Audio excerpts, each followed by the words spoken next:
تو قرآن کہتا ہے اگر ہم رزق کی فراوانی کر دیں اور ساری پریشانیاں ختم کر دیں تو شکر گزاری کے بجائے کیا پیدا ہوگا؟ بغاوت پیدا ہوگی، نافرمان بن جائیں گے۔ اس سے ہمیں ایک اصول یہ پتا چلا کہ پیٹ بھر کے شکر ادا، پیٹ بھرے ہوئے کا شکر ادا کرنا مشکل، خالی پیٹ شکر ادا کرنا آسان ہے۔ سمجھتے ہو بات؟ اب ہونا تو یہ چاہیے کہ پھر ہم اللہ سے دعا مانگیں کہ اے اللہ تو ہمیں ٹینشنیں دے دے تاکہ ہم تیرے قریب ہو جائیں، لیکن حدیث میں ہمیں اس سے منع کیا۔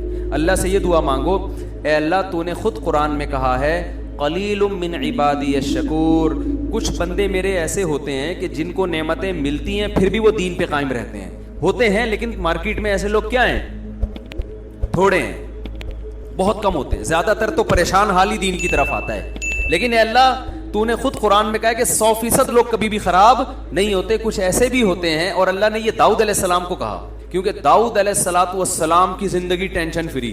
داؤد علیہ السلام نے میدان جنگ میں جالوت کو قتل کیا نا، بڑی بہادری دکھائی، تو ٹینشن میں زندگی گزاری، ظاہر ہے انہوں نے ٹریننگ کی، جہاد کی، میدان جنگ میں جان ہتھیلی پر رکھ کر لڑے، تو اللہ کو آپ پر اتنا پیار آیا کہ اللہ نے آپ کو نبوت بھی دے دی اور بادشاہ بھی بنا دی اللہ نے آپ۔ اس کے بعد داؤد علیہ السلام کی ٹینشنیں کیا ہو گئی؟ دولت کی ریل پیل اور حکومت، خلافت۔ تو قرآن کہتا ہے اے داؤد اللہ کا اب آپ نے شکر ادا کرنا ہے، ناشکری نہیں کرنی۔ ایسا نہ ہو کہ اب آپ کا لائف اسٹائل ہی چینج ہو جائے۔ پہلے آپ عبادت گزار تھے، دن میں روزے رکھتے تھے، رات کو تہجد پڑھتے تھے۔ داؤد علیہ السلام، حدیث میں آتا ہے سب سے بہتر روزہ وہ ہے جو داؤد علیہ السلام رکھا کرتے تھے۔ پوری زندگی داؤد علیہ السلام نے ایسے روزہ رکھا ہے، ایک دن روزہ ایک دن ناغا، ایک دن روزہ ایک دن ناغا، پوری زندگی۔ کیوں یہ سب سے افضل روزہ کیوں ہے؟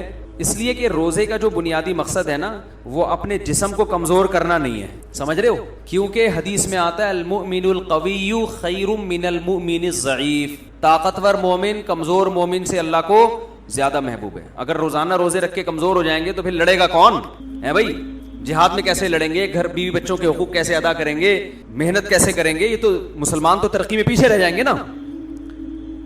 اور اگر اس چکر میں کہ کمزور نہ ہو روزہ ہی نہ رکھیں تو یہ بھی غلط ہے، کیونکہ صرف جسمانی طاقت نہیں چاہیے، ہمیں روحانی طاقت بھی چاہیے۔ اور روحانی کہاں سے آتی ہے؟ وہ تو روزہ رکھنے سے آتی ہے۔ روزہ آپ کو خواہشات سے کیا کرتا ہے؟ روکتا ہے۔ روٹی کھانے کا دل چاہ رہا ہے، نہیں کھا رہے آپ، تو آپ میں اپنے نفس کے خلاف ایک قوت پیدا ہوتی ہے۔ بھائی دنیا میں سب سے بڑے مسئلہ یہی ہے نا کہ جو دل چاہتا ہے بس کرنے کا سوچتا ہے انسان، اب قوت برداشت ہی ختم ہو گئی ہے نا۔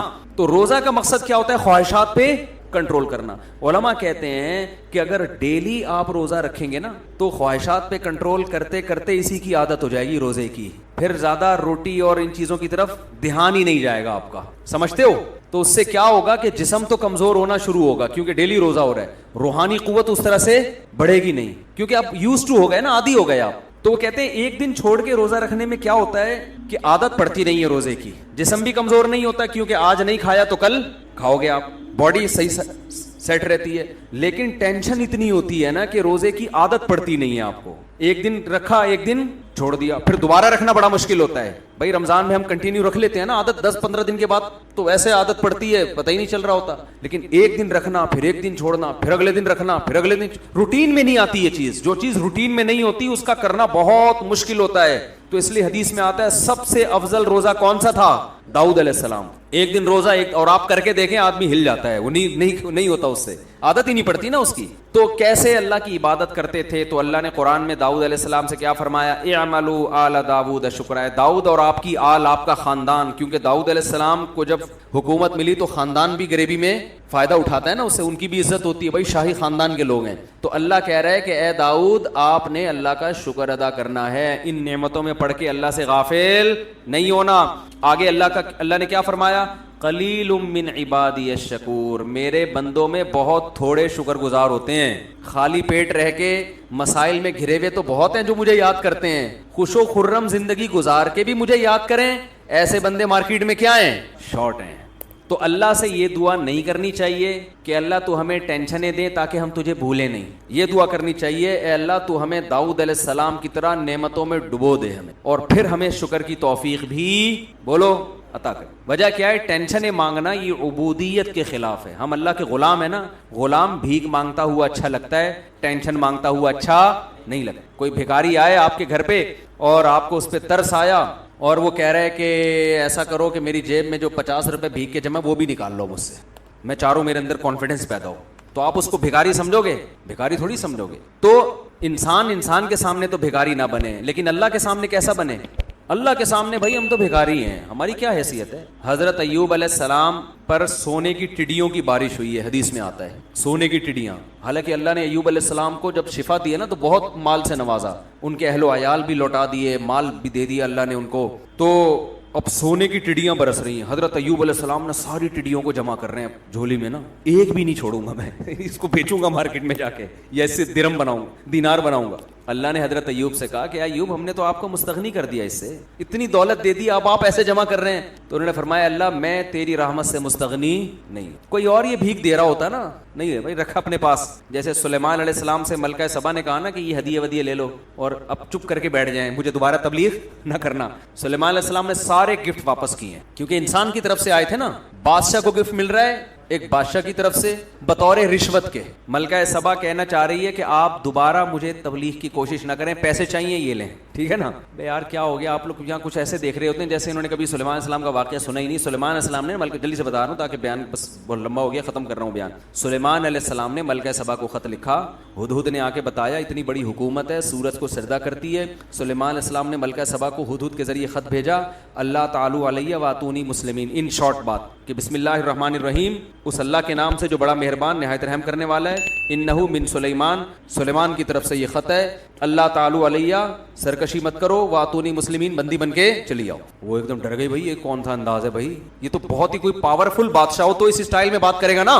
بھائی کمزور آدمی تو پوری کتاب لکھ کے بھیجے گا، پھر ایکچولی کہے گا ایکچولی میں آپ سے یہ کہنا چاہتا تھا. ایکچولی جیسے ہم امریکہ سے جب بات کرتے ہیں تو ہم کیسے بات کریں گے؟ سر پلیز آپ دیکھیے تھوڑا سا بجٹ ہمارے لیے بھی کچھ رکھیں، ایکچولی ہمارے یہاں غربت بہت ہے. ہم بڑی لمبی چوڑی بات کریں گے نا، لیکن انسان کا پاور ہوتی ہے پھر اس کا اسٹائل کیا ہوتا ہے؟ چینج ہوتا ہے. جیسے وہ ایک آدمی نے کسی کو چاقو دکھایا کہ تیری جیب میں جو کچھ ہے نکال لے، اس نے بندوق نکال لی. اب کچھ کہنے کی ضرورت نہیں ہے، مطلب اب تیری جیب میں جو کچھ ہے اور اگر بندوق جیب میں نہ ہوتی تو وہ کیا کر رہا ہوتا ہے؟ ایکچولی دیکھیں میرے چھوٹے چھوٹے بچے ہیں یار، میرا ابھی موبائل میں نے خریدا، یہ لمبی چوڑی بات کر رہا ہوگا. تو سلیمان علیہ السلام چونکہ پاورفل تھے تو ملکہ سبا بھی پاورفل تھی، لیکن سلیمان علیہ السلام جتنی نہیں تھی. سلیمان علیہ السلام نے لیٹر بھیجا، اللہ تعالی علیہ، سرکشی مت کرو، وہ اتونی، آ جاؤ، مسلمین، فرما بردار بن. تمیز سے باقی ڈسکس ہم کھانے پہ کریں گے، ڈنر پہ ہم بات چیت کریں گے کہ میں نے آپ کو بلایا کس سلسلے میں. تو وہ سلسلہ یہ ہے کہ آپ سورج کی عبادت چھوڑ دو، توحید پہ آ جاؤ. مجھے اللہ نے پیغمبر بنا کے بھیجا ہے اسی کام کے لیے، اسی سلسلے میں میں نے آپ کو بلایا تھا. سمجھتے ہو؟ تو ملکہ سبا کو اندازہ ہوا کہ بھائی یہ تو بڑا عجیب انداز ہے ان کا. تو ملکہ سبا نے کیا سوچا کہ شاید ان کو پیسوں کی لالچ والچ ہو، تو میں اتنے قیمتی گفٹ ان کے پاس بھیجتی ہوں کہ دوبارہ اس قسم کا لیٹر نہیں بھیجیں. جیسے کراچی میں جب بھتہ خوری چل رہی تھی نا تو کسی بدماش کا دکان پہ فون آتا تھا اتنے پیسے لے کے فلاں جگہ پہنچ جا، وہ پہنچ جاتا تھا بیچارہ تھیلا لے کے، سر یہ ہے آئندہ میں خود ہی پہنچا دیا کروں گا، آپ فون کرنے کی زحمت نہ فرمائیں. تو ملکہ سبا یہ سمجھی کہ شاید یہ بھی معاذ اللہ لالچی ہیں، ان کو پیسے ویسے چاہیے. تو جب وہ آئے نا ہدیے ودیے کروڑوں روپے کے ہدیے لے کر، تو سلیمان علیہ السلام نے یہ نہیں ایوب علیہ السلام کی طرح سارے ہدیے جمع کر لی، لاؤ بھائی شاباش بھائی گودام بھرے بھائی، چل گودام کا دروازہ کھول، مال لوٹ کر. ایوب علیہ السلام تو یہی کر رہے تھے نا کہ وہ چادر میں ساری ٹڈیاں جتنی بھی گری ہیں کہ ایک بھی نہ رہ جائے، ساری جمع کرو، ایک بھی نہیں چھوڑوں گا. تو سلیمان علیہ السلام بھی تو یہ کر سکتے تھے نا کہ بھائی سارا مال جمع کرو، نہ نہ نہ نہ، کیونکہ وہ انسان کی طرف سے تھا نا اور بادشاہ کی طرف سے تھا، ایک ملکہ کی طرف سے اپنی دھونس جمانے کے لیے. تو کہہ رہے ہیں بھائی سلیمان علیہ السلام نے الفاظ کیا کہے؟ ارجع الیہم، کہا کہ فلن اتمدوننی بمال، پیسے دینا کہ میری مدد کرنا چاہتے ہو، فما آتانی اللہ خیر مما آتاکم، میرے رب نے جو مجھے نعمتیں دی ہیں وہ تم سے بہتر، میں تمہارے ٹکڑوں کا محتاج نہیں ہوں. دیکھو انسان جب انسان سے بات کرے تو اس اسٹائل میں بات کرے. بڑوں سے نہ شروع کر دیں، ابا سے کہیں ابا آپ کو پیسے دے رہے ہیں، ابا میں آپ کے ٹکڑوں کا. چھوٹوں کی اپنے جیسوں سے جو محبت سے گفٹ دے رہا ہوں وہ تو ٹھیک ہے، لیکن جو دھونس جمانے کے لیے دے رہا ہوں نا تو خریدنے کے لیے آپ کو اس کے ساتھ یہی اسٹائل ہونا چاہیے. ابے اللہ نے ہمیں بہت کچھ دیا ہے، تمہارے ٹکڑوں کے محتاج نہیں ہے. سمجھتے ہو؟ تو سلیمان علیہ السلام نے کیا فرمایا؟ ما آتانی اللہ خیر مما آتاکم، میرے رب نے جو مجھے دیا ہے وہ تمہاری نعمتوں سے بہت زیادہ. بل انتم بہدیتکم تفرحون، اصل بات یہ ہے کہ تم اترا رہے ہو، دھونس جمانا چاہ رہے ہو کہ ہمیں اتنا ہمارے پاس ہے، شو بازی میں آئے ہوئے ہو. پھر کہنے لگے ارجع الیہم، قاصد سے کہا واپس چلا جا آرام سے، اور اب خط نہیں آئے گا. اب خط نہیں آئے گا. فَلَنَأْتِيَنَّهُمْ بِجُنُودٍ لَا قِبَالَ لَهُمْ بِهَا, اب لشکر آئے گا اور ایسا لشکر لے کے ملک سبا پہ حملہ کروں گا کہ یہ اس کا مقابلہ نہیں کر سکتے. وَلَا نُخْرِجَنَّهُمْ مِنْهَا أَذِلَّةً, سب کو رسوا کر کے ملک بدر کر دوں گا میں. وہ ڈر گئی بھائی یہ پیسوں کی لالچی نہیں ہے. تو یہ جو انداز سلیمان علیہ السلام کا تھا یہ تکبر نہیں ہے, اس کو کہتے ہیں استغنا, کہ مخلوق کے سامنے بھکاری پن نہیں دکھانا. اور ایوب علیہ السلام کو ٹڈیاں جو دے رہی تھی ملکہ سبا نہیں دے رہی تھی, وہ کون دے رہا تھا؟ وہ آسمان سے گر رہی تھی اللہ کی طرف سے, تو ساری جمع کر رہے ہیں. تو اللہ نے کہا کہ اے ایوب کیا ہم نے آپ کو مستغنی نہیں کر دیا؟ ہم نے تو بہت دولت دی آپ کو. تو ایوب علیہ السلام نے کہا اللہ میں تیری رحمت سے مستغنی نہیں ہوں, جتنا دے میں بھکاری ہوں. اب بھکاری کو آپ پیسے نکال کے دیتا رہو نا, 6 مہینے کھڑا رہے گا, جائے گا نہیں وہاں سے, بلکہ جتنا دو گے نا کہے گا اور دے دو. تو اللہ کو مخلوق, ہم سب فقیر ہیں اللہ کے در کے, تو اللہ کے سامنے یہ کہ میں کیا بھائی, جو کچھ دیا اللہ نہیں دیا تمہیں تو اور دے دو. موسیٰ علیہ السلام نے بھی یہی موسیٰ علیہ السلام کے ساتھ بھی ہوا. موسیٰ علیہ السلام نے جب 2 بچیوں کو پانی پلایا کنویں پہ, مسافر تھے, کوئی قسم پرسی کی حالت میں تھے, نہ کوئی ٹھکانہ ہے, نہ کھانے کا انتظام, نہ کوئی ملازمت, تو 2 لڑکیوں کو پانی پلایا. تو اب ان کے دل میں خیال ہوا کہ اگر ان میں تھوڑی سی حیا ہوئی, غیرت ہوئی, تو ہو سکتا ہے یہ اپنے والد سے بتائیں اور والد مجھے اس کی اجرت دے دیں, پیسے دے دیں. بہت اہم ٹیکنیکل پوائنٹ ہے, اس کو سمجھیں کہ ہو سکتا ہے ان کے ابا میرے لیے کوئی پیسوں کا اجرت دے دینا کہ تم نے میری بیٹیوں کی خدمت کی ہے. امکان تھا نا. اب ہونا تو یہ چاہیے تھا کہ بھئی جا کے ان لڑکیوں سے کہتے تھے دیکھو میں مسافر ہوں, میں نے تمہیں پانی پلایا ہے اور مجھے بھوک بھی لگ رہی ہے, نہ میرے پاس کوئی ٹھکانہ ہے, تو تم نے بتایا تمہارے ابا بوڑھے ہیں, تو ابا سے جا کے بولو کہ کچھ تھوڑا سا روٹی پانی کا انتظام ہو جائے. ہونا تو یہ چاہیے تھا نا. لیکن موسیٰ علیہ السلام نے ایسا بولو نہیں کیا. کیوں؟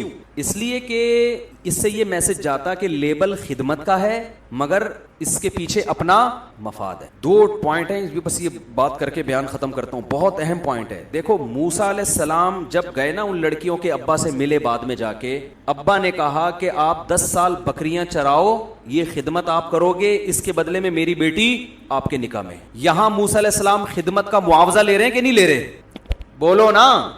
سیدھا صاف کہہ رہے ہیں کہ میرا مہر یہ کہ 10 سال میں بکریاں چراؤں گا, لیکن آپ کی بیٹی میرے نکاح میں آپ کو دینی ہے, یہی مہر ہے. یہاں خدمت کا معاوضہ لے رہے ہیں اور وہاں خدمت کی ہے تو 1 روپیہ نہیں مانگ رہے. دونوں میں فرق کیا ہے؟ بات آ رہی ہے سمجھ میں؟ فرق یہ ہے کہ وہاں خدمت میں ظاہر یہ تھا, لیبل جو لگا ہوا تھا خدمت برائے خدمت کا لیبل تھا. کیونکہ جب دیکھا کہ 2 بچیاں پیچھے کھڑی ہوئی ہیں تو حضرت موسیٰ کو ان پہ ترس آیا اور ان کے پاس جا کے پوچھنے لگے ما خطبکما, بھائی رش لگا ہوا ہے, لوگ اپنی بکریوں کو پانی پلا رہے ہیں, پانی نکال رہے ہیں, تم دونوں یہاں کیوں کھڑی ہوئی ہو؟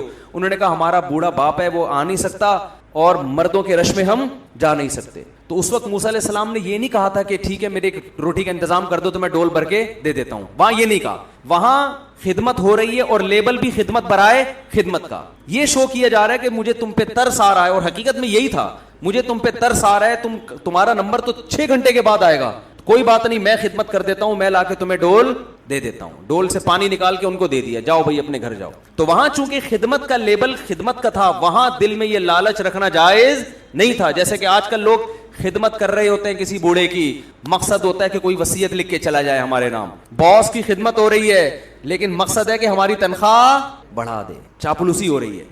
اماں کے پاؤں دبائے جا رہے, بیگم کے ساتھ بہت اچھے بن گئے, نیت یہ کہ دوسری شادی کی اجازت دے دیں. بعض جب مرد دوسری کا ارادہ کرتا ہے نا, بیگم کے ساتھ بہت اچھا سلوک شروع کر دیتا ہے, وہ عورتیں سمجھ جاتی ہیں اس کے ارادے نیک نہیں ہیں. تو یہ بھی خیانت ہے ایک قسم کی کہ آپ لیبل خدمت کا لگا رہے ہو اور دل میں آپ کے کیا ہے, مقصد کچھ اور ہے. یہ خیانت ہے, یہ شریعت میں پسندیدہ کام نہیں ہے. تو وہاں موسیٰ علیہ السلام نے لیبل چونکہ خدمت کا لگایا تھا, اس لیے ان سے نہ روٹی کا مطالبہ کیا, نہ یہ کہا کہ میں مسافر ہوں, میرے لیے کوئی انتظام ہو جائے رہائش کا, کچھ ایک حاجت بھی ذکر نہیں کی. لیکن کیا پیغمبروں کی طبیعت میں اعتدال ہوتا ہے, کیسے فطرت پر ہوتے ہیں. دل میں ایک لالچ پیدا ہوئی, ایک طمع پیدا ہوئی کہ بھئی ہو سکتا ہے ان کو خود ہی خیال آ جائے کہ بھئی ایک بندے نے ہماری خدمت کی ہے تو اس سے ہم حال احوال تو پوچھیں, کون ہو, کہاں سے آئے ہو, کدھر رہتے ہو. وہ لڑکیاں چلو شرم کی وجہ سے نہیں پوچھیں گی, جب وہ گھر جا کے بتائیں گی تو ابا پوچھیں گے بھئی روزانہ تو 6 گھنٹے لگتے ہیں, آج اتنی جلدی کیسے آ گئی. تو ابا کو بتائیں گی ایک نوجوان نے خدمت کی ہے, تو ہو سکتا ہے ابا کے دل میں خیال آئے کہ بھئی اس نوجوان کو بلاؤ, اس کا انٹرویو لینا ہے ہم نے, یا اس کو کچھ پیسے دینے ہیں. یہ ساری چیزیں حضرت موسیٰ کے دماغ میں پیدا ہونا شروع ہوئی، مگر ان لڑکیوں سے نہیں کہہ رہے. مگر اب یہ بھی نہیں ہے کہ جب حضرت موسیٰ کے دل میں یہ خیال آیا تو اللہ سے بھی نہ کہیں، نا نا نا نا، ہاتھ اٹھا کے اللہ سے دعا مانگنا شروع کر دی کہ اللہ میرے دل میں یہ خیال تو آ رہا ہے کہ شاید یہ مجھے بلائیں، ان کے والد صاحب کوئی پیسے ویسے دے دیں، مجھے اس کے اجرت دے دیں تاکہ میرے لیے 1-2 وقت کی روٹی کا انتظام ہو جائے، ٹھکانہ مل جائے. تو اے اللہ میں ان سے تو نہیں کہہ رہا، کیونکہ پھر ان کے دل میں یہ وسوسہ آ سکتا ہے کہ یہ اس خدمت کے پیچھے معاذ اللہ لالچ تھی، جبکہ میری خدمت کے پیچھے کوئی لالچ نہیں تھی. لیکن اگر جو میرے دل میں خیال پیدا ہو رہا ہے نا، تو اس خیال کو حقیقت میں اگر تبدیل کر دے تو مجھے اس پر کوئی اعتراض نہیں ہے. تبھی دعا مانگی. ثم تولا الی الظل، قرآن کہتا ہے درخت کے سائے کے نیچے آئے اور اللہ سے دعا مانگ. جب بچیوں کو پانی پلایا نا لڑکیوں کو، تو فوراً درخت کے نیچے آ کے کھڑے ہو کر کہنے لگے ربی انی لما انزلت الی من خیر فقیر، اے اللہ تو نے اگر میری طرف کسی خیر کے نازل کرنے کا ارادہ کر لیا ہے تو میں اس کا فقیر ہوں، محتاج ہوں، اپنے فیصلے سے پیچھے نہیں ہٹنا. ٹھیک ہے نا؟ کیا زبردست بلاغت ہے قرآن کی، اور پیغمبر کیسے اعتدال پر ہوتے ہیں. اللہ سے مستغنی. آپ نے بھی اگر کسی کی خدمت کی نا اور آپ کو یہ خیال آ جائے کہ شاید پیسے دے دے اور آپ محتاج بھی ہو، اس سے نہیں مانگو، مگر اللہ سے کہہ سکتے. اللہ سے آپ ضرور کہو، اللہ سے تھوڑی مستغنی ہے. تو اللہ نے آپ کی دعا ایسی قبول کی کہ ان کے والد نے تو کہا تھا، بچیوں کو بھیجا کہ جاؤ اس نوجوان کو ہم اجرت دینا چاہتے ہیں. والد بھی یہی چاہتے تھے ان کو اس کے پیسے دیں، غیرت مند تھے نا بھئی. ایک نے خدمت کی اگرچہ بغیر اجرت کے کی ہے، لیکن ہم بغیر اجرت کے خدمت نہیں لیتے، ہم معاوضہ دیتے ہیں. یہ غیرت مند ہونے کی علامت ہوتی ہے. اور جو بے شرم ہوتے ہیں ایک نمبر کے، وہ مزدوروں سے ڈبل کام لیتے ہیں اور پیسے جو اس کی اصل بنتی ہے نا وہ بھی کم وقت 2 مہینے ڈیلے کر دیتے ہیں. ایسے بھی مارکیٹ میں آپ کو بے شرم ہول سیل کے حساب سے ملیں گے. ادھر موسیٰ علیہ السلام کے جو سسر تھے وہ فری کی خدمت کے بھی کہہ رہے نہیں، فری میں نہیں بلکہ اس کا معاوضہ دوں گا. اور یہاں پہلے بتاتے ہیں تمہاری یہ دہاڑی ہے، کام اس سے زیادہ لیتے ہیں اور ٹائم پہ اجرت نہیں دیتے. تو یہ غیرت کے بالکل الٹ ہو گئے کہ نہیں ہو گئے؟ تو اب بتاؤ کون سا اچھا ہے، بے غیرت بننا اچھا ہے یا غیرت والا بننا اچھا ہے؟ جب غیرت والے بنو گے نا تو اللہ کے وہ معاملات ہوں گے جو موسیٰ علیہ السلام کے ساتھ ہوئے اور ان کے سسر کے ساتھ ہوئے. پھر غیب سے اللہ کی مددیں ایسے ہوتی ہیں. تو حضرت موسیٰ علیہ السلام گئے ہیں، ان لڑکیوں نے کہا کہ بھئی ہمارے والد آپ کو اجرت دینا چاہتے ہیں. اور وہ اجرت جب پورا انٹرویو ہوا تو حضرت وہ جو انہوں نے تو کہا میں اپنی ایک بیٹی آپ کے نکاح میں دینا چاہتا ہوں. پورا گھر کا انتظام ہو گیا کہ نہیں ہو گیا بھائی؟ شادی بھی ہو گئی، ملازمت بھی مل گئی، بھی بکریاں چرانی ہے، کھانے پینے کا بھی انتظام، بیگم بھی مل گئی، مسافر کو اور کیا چاہیے بھائی؟ سارے انتظامات ہو گئے. کیوں؟ دعا بڑی تگڑی مانگی تھی. تو میری بھی یہ عادت ہے، مجھے بھی کبھی کہیں کچھ ایسا امید ہو نا کسی بھی معاملے میں تو میں یہ دعا لازمی پڑھتا ہوں، ربی انی لما انزلت الی من خیر فقیر. اس کو یاد کر لیں. کہیں آپ کو امید ہو نا کہیں سے کچھ ملنے والا ہے آپ کو، تو آپ اور اس سے کہنا نہ چاہ رہے ہو آپ، تو پھر اس سے نہ کہیں، لیکن اللہ سے، اے اللہ اگر اس کے دل میں خود ہی خیال آ جائے تو میں تیری رحمت کا بہرحال